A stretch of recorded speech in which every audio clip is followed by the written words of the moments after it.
नवरात्र में माँ जगदम्बा की उपासना न सिर्फ कल्याण करती है बल्कि आपके शत्रुओं का विनाश करती है।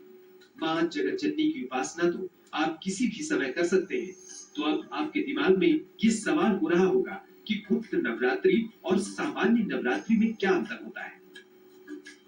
सामान्य गुप्त नवरात्रि में अंतर इस प्रकार से है, यहाँ सामान्य नवरात्रि जन साधारण अपने लिए, अपने परिवार के लिए, अपने वंश के लिए पूजन करता है। वही गुप्त नवरात्रियां जो होती हैं वो जो योगी हैं, साधु हैं और जो कामना परक, जो कामनाएं करते, जो तांत्रिक लोग हैं, ऐसे लोग इस नवरात्र में विशेष आराधना करके अपनी उपासना को पूर्ण करते हैं, सिद्धियां प्राप्त करते हैं और जन कल्याण करते हैं या अपने स्वयं सिद्धि के लिए भी कार्य ऐसे गुप्त नवरात्रियों में कहा करते हैं, इसीलिए इसका नाम गुप्त नवरात्रि है। सामान्य नवरात्रि में सात्विक और तांत्रिक पूजा दोनों की जाती है, वहीं गुप्त नवरात्रि में ज्यादातर तांत्रिक पूजा की जाती है।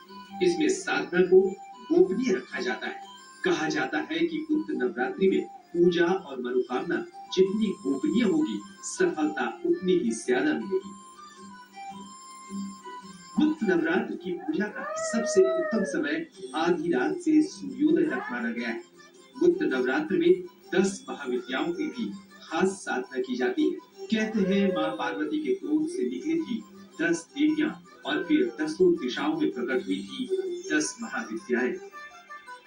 माँ काली, माँ तारा, माँ त्रिपुर सुंदरी, माँ षोडशी, माँ भुवनेश्वरी, माँ छिन्नमस्ता, माँ त्रिपुर भैरवी, माँ उमावती, माँ मंगलामुखी, माँ मातंगी, माँ कमला। यही 10 महाविद्या यानी 10 शक्तियां हैं जिन्होंने दैत्यों और राक्षसों का वध किया था। इनमें से हर एक देवी अलग अलग प्रकार की शक्तियों और ज्ञान से परिपूर्ण है और ये सभी शक्तियां माँ पार्वती से निकली हैं। अलग अलग कारणों और उद्देश्यों से हुई थी इनकी उत्पत्ति। कहते हैं संसार में